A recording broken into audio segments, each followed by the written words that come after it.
kendindir. İmkan varsa evden verme. Güzel yaşadığını. Ne tez gelir, ne tez gelir, sanki onu köye. Dedim ömür gitme dayan, yaşamaktan kimdir doyan? Dağını yazıp karar koyan bir yazar gereği.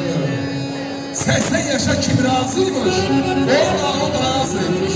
Hayatımız ne azıymış, insan ömrü, şey ömrü.